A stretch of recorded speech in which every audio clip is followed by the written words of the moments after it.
मेरा नाम है हरिया, मैं काम करता हूँ बहुत बढ़िया, खाता हूँ खाना और रोज गाता हूँ गाना। अरे यार, आज तो बहुत देर हो गई। इस खतरनाक जंगल को देखकर तो मेरे हाथ पैर ठंडे हो गए हैं। अगर मैं वक्त पर गांव नहीं पहुंचा तो मालिक बहुत नाराज हो जाएंगे।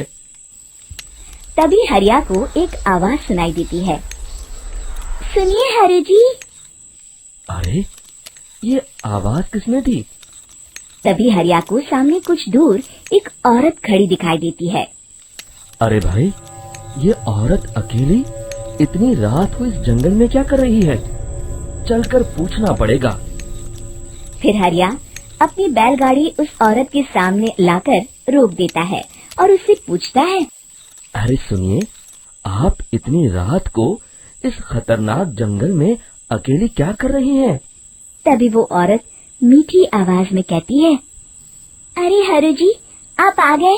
मैं कब से आपका इंतजार कर रही थी। वैसे तो यहाँ से काफी लोग गुजर चुके हैं, लेकिन मैं खास आपका इंतजार कर रही थी। अच्छा, तुम सच कह रही हो? मुझे तो यकीन नहीं हो रहा है। वो क्या है ना, आज तक किसी ने मुझसे इतने प्यार से बात नहीं की। हाँ हाँ हरि जी, मैं सच कह रही हूँ। अब देर मत करिए और जल्दी से मुझे मेरे घर तक छोड़ दीजिए।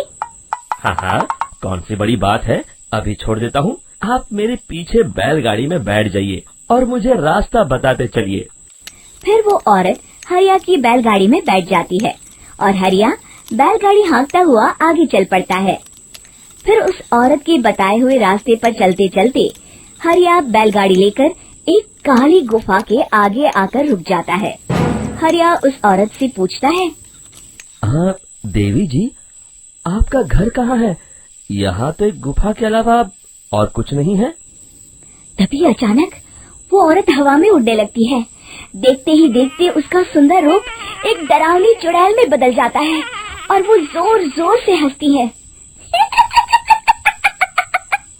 अरे तू तो एक नंबर का बेवकूफ निकला। तू तो बड़ी आसानी से मेरी बातों में आ गया। अरे मर गया रे, ये तो एक चुड़ैल है। हे भगवान बचा ले, ये तो बड़ी डरावनी दिखाई दे रही है। और फिर अगले ही पल हरिया की बैलगाड़ी में रखा सारा सामान हवा में उड़ता हुआ उस काली गुफा के अंदर चला जाता है और वो चुड़ैल भी उस गुफा के अंदर जाकर कहीं गायब हो जाती है। हरिया ये नजारा देख बुरी तरह घबरा और परेशान हो जाता है। अरे, ये चुड़ैल तो मेरा सारा सामान लेकर गुफा में गायब हो गई। अब क्या होगा? अगर मैं गांव खाली हाथ गया तो मालिक मेरी अच्छी खबर लेंगे। मेरी इस बात का कोई यकीन भी नहीं करेगा। फिर आखिर वही हुआ। हरिया के मालिक चंपक सेठ को हरिया की किसी भी बात पर रत्ती भर भी यकीन नहीं हुआ। चंपक सेठ को लगा हरिया झूठ बोल रहा है और उसने ही लालच में आकर सारा सामान हड़प कर लिया है। फिर हरिया को बेईमान समझकर चंपक सेठ उसे काम से निकाल देता है। अगले दिन अपनी दुकान में परेशान बैठा चंपक सेठ गुस्से में बड़बड़ाता है। अरे, दुकान में तो सामान बिल्कुल भी नहीं है। अब मुझे ही शहर जाकर सामान लाना होगा।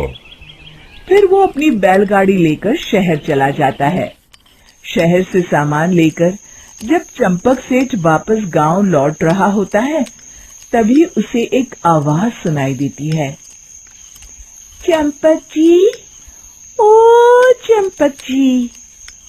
अरे, ये तो कोई मेरा नाम लेकर मुझे पुकार रहा है। फिर उस रास्ते में वही औरत खड़ी दिखाई देती है। फिर क्या था, हरिया की तरह चंपक सेठ भी उस औरत के पास अपनी बैलगाड़ी लेकर जाता है और वो भी उसकी चिकनी चुपड़ी बातों के मोह जाल में फंस जाता है। फिर चुड़ैल उसे भी अपनी गुफा तक ले जाती है और उसका सारा सामान लेकर गुफा में गायब हो जाती है। बेचारा चंपक सेठ लाचार होकर खाली हाथ गांव लौट आता है।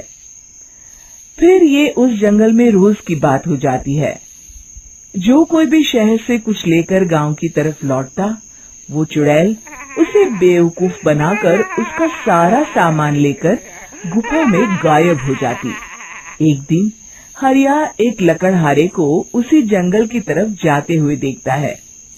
फिर हरिया उसे रोकते हुए कहता है, अरे भाई, क्यों अपनी मौत को दावत दे रहे हो? मेरी बात मानो, आगे जंगल में मत जाओ, वहाँ एक बड़ी भयानक चुड़ैल रहती है।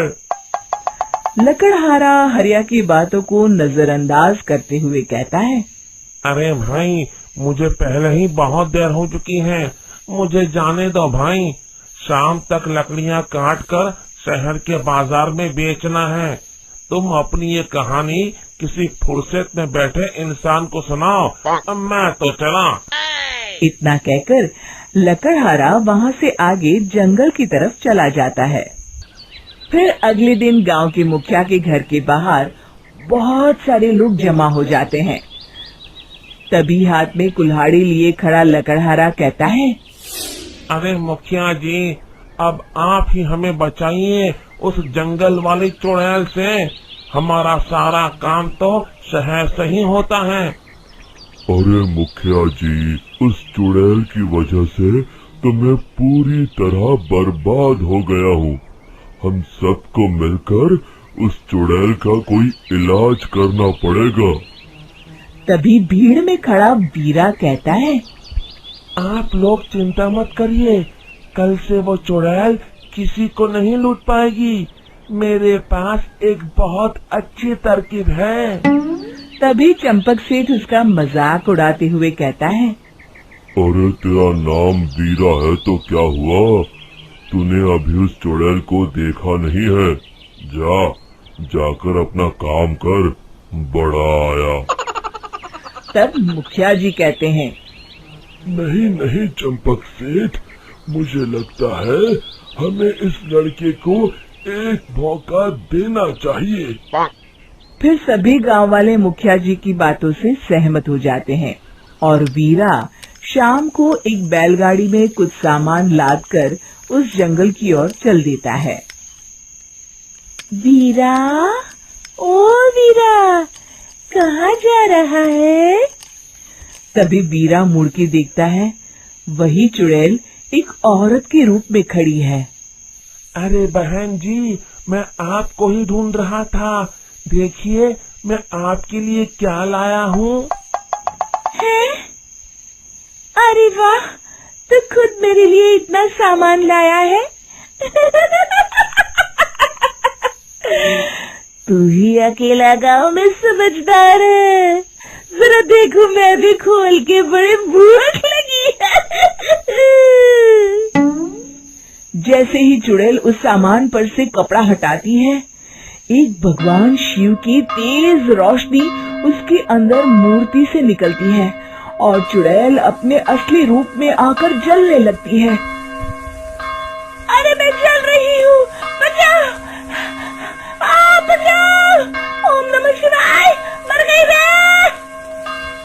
देखते ही देखते वो चुड़ैल राख के साथ उड़ जाती है और सभी गांव वाले भी वहां जाते हैं। शिक्षा बुराई पे सदा अच्छाई की ही जीत होती है।